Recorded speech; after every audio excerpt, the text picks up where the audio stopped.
We have like 4 minutes for the sermon. Because we still have a song. Joe, how long is your song?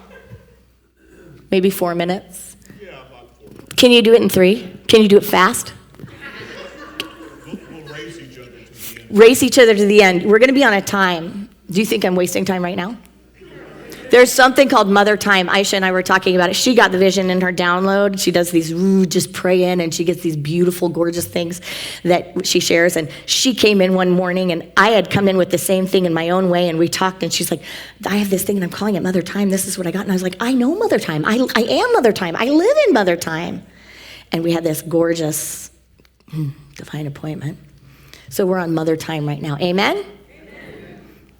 A mother can get a lot done in 5, 6, 7, 8 minutes. Do you think we can do it? Yeah. Boundaries and belonging. Do you think they go together? Yes. Boundaries and belonging. This is Mother's Day, so let's make it mystic. I generally dislike Hallmark holidays. They're not my favorite. I generally won't even talk about the topic. So I came in today thinking I'm not going to talk about the topic.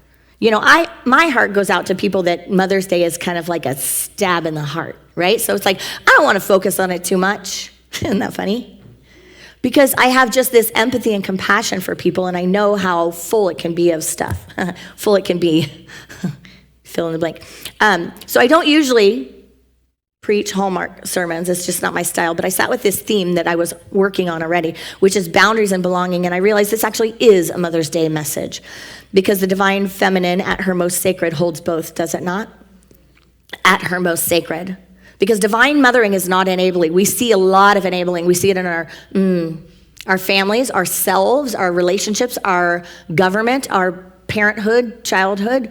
We see a lot of enabling, but that's not divine mothering. Divine mothering is actually quite powerful. And in divine mothering, boundaries and belonging fit together like a yin and a yang, right? They dance together. They are dance partners. In spiritual mothering, they are not opposites. So we're here not to put women up today on some pedestals that they don't deserve to be on, because, I mean, at least for myself, I can't speak for any other woman. Like, I'm totally crazy, and I acknowledge that. I do. I wouldn't want to be in a relationship with me. I say this before I date. Like, I mean, I give them an out. I wouldn't do this if I were you. It's not going to be light. It's going to be great. But it's not going to be easy.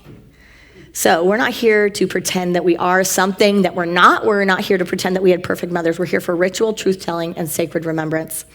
So we don't need less celebration of these Hallmark holidays. What we need are deeper rituals. What we need is more space to process the deeps. Yeah?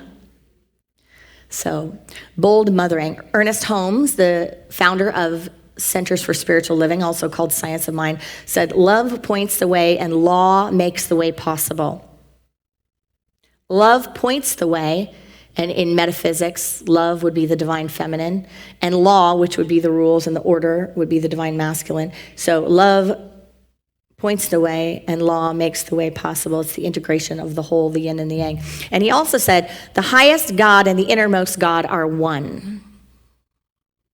The highest God and the innermost God are one. So at several times and at several points in my life, women have showed up. Women have showed up with a word, a look, or a transmission, something more than mentorship. Almost like in that recognition, these women in my life could see the invisible ladder of consciousness I was climbing, and they whispered, you belong here. Even in the midst of my self-doubt, even in the midst of my inadequacy, even in the midst of my problems, my issues, my dramas, my traumas, you belong here.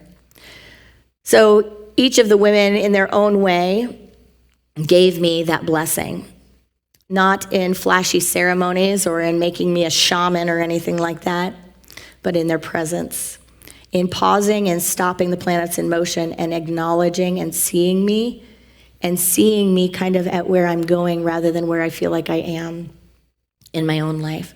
So like fairy godmothers of the soul, they named something that I wasn't really ready yet to name for myself. And isn't what mothers do this? Isn't what the divine feminine does? Isn't that this? So in doing so, they activated it. These women saw that the evolutionary impulse was in me, and they saw it before I could name it. And because of them, I didn't climb alone. Because of them, I have never climbed alone.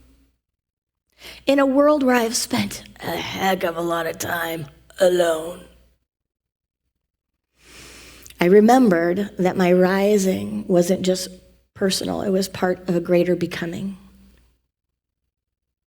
A greater becoming of which we're all a part. So these women have helped me set boundaries and see boundaries so I could keep ministering. I wouldn't be a minister if I wasn't surrounded by them and their healthy boundaries. So remember, everyone, remember me, remember Erin, remember, healthy boundaries don't shut people out. They keep your soul inside and help you protect it so that you can walk forward and rise up. A Course in Miracles says, have faith in only one thing. The peace of God wills for you, the peace God wills for you will prevail. The peace God wills for you will prevail. So boundaries protect our purpose, not ego. When we teach boundaries, we teach each other, we teach our children, we teach our parents, we teach our community to honor what we all came here to do, to honor our own styles, right? It's not really do unto others as you would have them do unto you, which is great. But it's kind of do unto others as they would have them do unto you. So there is a web of mutual becoming. There is a knowing that, as Marcus Aurelius said, people exist for the sake of one another. People exist for the sake of one another. That when we come together, when we lean into each other, we lean on each other, we create belonging. Barbara Marx Hubbard, who is in her freedom form, and she is a woman of consciousness, she taught that our inner transformation is not separate from our evolution in humanity. She said, our crisis is a birth. Can you believe that with me right here now? Let's say it together. Our crisis is a birth. She said, the world is not ending, it's just beginning. Can you say that with me? The world is not ending, it's just beginning. She said, if we can learn to evolve consciously. You are not born for comfort, you are born for emergence, she said. Ooh, yeah. Ooh. Can you say it with me in the I? I was not born for comfort, or I was born for emergence. Together. I was not born for comfort. I was born for emergence. Is that so divine feminine? The impulse of evolution is within me. Say it together. The impulse of evolution is within me. She said, you are the universe in person, awakening to itself. So to close in 10 seconds, are you ready? Mothering is not just something we receive or give biologically. It's how we hold the world with firm and generous grace. It's how we show up when we're undone. It's how we show up when we're done giving. It's how we show up when we're in fear. It's how we choose connection over isolation, clarity over control, ritual over rushing. Barbara Marx Hubbard said, you are born not for comfort, you are born for emergence. Let's emerge. Namaste.